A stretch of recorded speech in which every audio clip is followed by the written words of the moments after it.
Hey there, MiniWarGamers. Owen here with John. to bring you another 2,000 point Warhammer 40k battle report. This time it is Tau against Chaos and Chaos Daemons. Yeah. They're like orcs, right? Sorta, kinda, just not as green. Pretty much. All right, then stay tuned. We'll show you the armies. We work so you can play. MiniWarGaming, speed, the cooler, bat rap. Here we have Johns Chaos Space Marine Army. 3 units of Obliterators, 2 units of 2, and then a third one off by himself. Then he's got 3 Nurgle Bikers with the Champion, of course, and they have some combi weapons there. Then we've got Abaddon up front here, his own Abaddon that he made. Then a unit of Chosen with Meltas, another unit of Chosen with Plasmas, and they, of course, have Rhinos for each of them. Then we've got a unit of Horrors, Pink Horrors, and the Changeling, and then a unit of Blood Crushers and Fate Weaver. So 2,000 point Space Marines and Daemons, and here we've got the Tau lined up against them. We've got the Battlesuit Commander with pretty much everything that he can get, and then an Ethereal beside him. Now I'm afraid in this game I do use him wrong as well. I gave it to the later units, so you'll see that. I do know now, but once again this was made before I realized that mistake. Anyway, then we've got the other battlesuits. They all have missiles, plasmas, then 3 hammerheads, 2 railguns, and 2 ions and a railgun, then 2 units of pathfinders, and 3 units of fire warriors, and a sky shield landing pad. So here the armies are deployed, and the Daemons did win to go first, but I deployed my army here, lined up with the landing pad in the center, sides folded up so that everyone on top does get a 4-up invuln, and a number of fire warriors scattered about.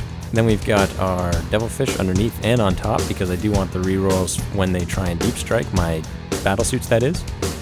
Which is what happened. I gave the battlesuits the reroll, which they shouldn't have had, so keep that in mind when the game goes on. I don't think it really comes up in the dice video, but anyway. And then he's got an Obliterator over here, and the rest of his army in the far corner there. And the Relic directly in the middle, capture the Relic, and we'll see what happens. Rolling to see if I can steal the initiative. I fail. Rolling for night fighting, and it is. So it's night fighting on Chaos Space Marines turn 1.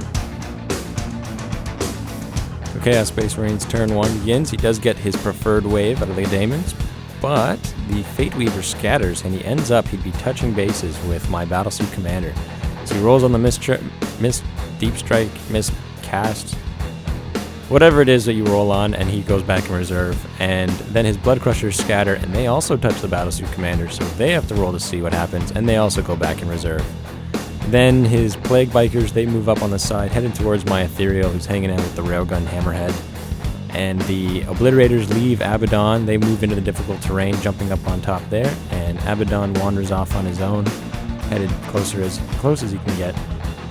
My tank, or his tanks rather, go up to the, just move up behind the bikes.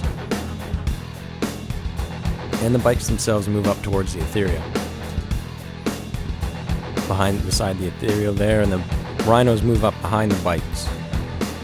Just to try and get all of his units as close as he can into my deployment, because it is another point for a line breaker. Abaddon runs, he moves up this side, and we do actually remember that there's an Obliterator over here, so he just moves them now. Totally forgot about it, but it's no big deal. Shoots his other las cannons at the Hammerhead from the Obliterators in the ruins. They hit with both, they get 2 pens, but I make both my cover saves. And so Tau turn 1 begins. Tau turn 1 starts with the Fire Warriors rushing towards the Relic, because I want to grab that Relic and get out of there as fast as I can, not wanting to be in the middle when all the Daemons come back or when Abaddon gets there, because my Fire Warriors will not be able to stand up to that. And then we've got the other Fire Warriors moving into the cover there, just trying to get any kind of saves. Because against pretty much any shooting in his army, I'm not going to get a save from it. So might as well duck behind a wall to at least get something.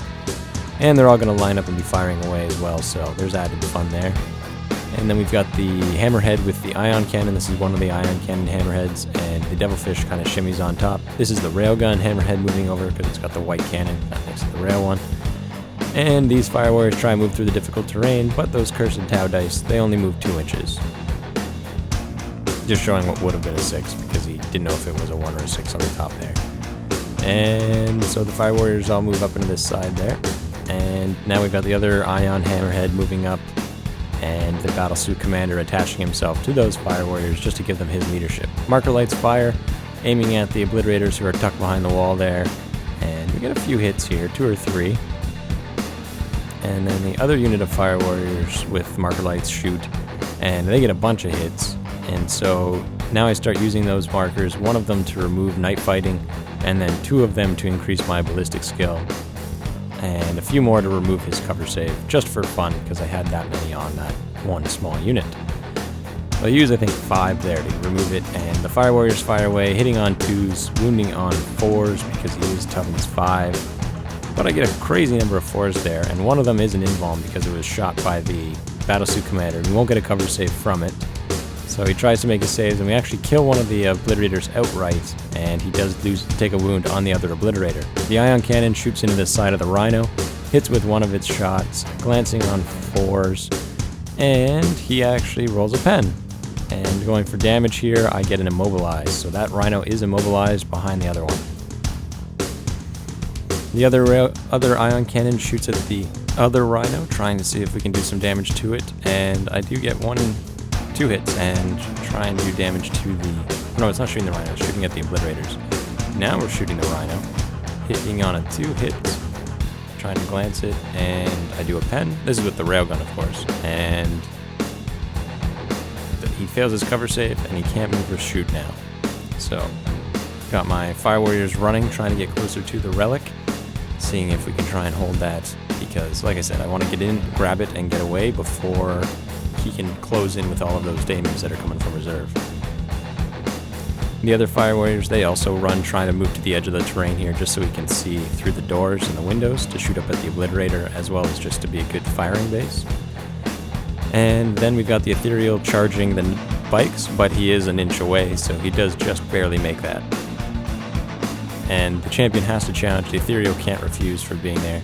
He takes a wound, he's down to 1, hitting back on 4s, wounding on 5s, because he's strength 5 thanks to his honor blade, but the bikes are toughness 6.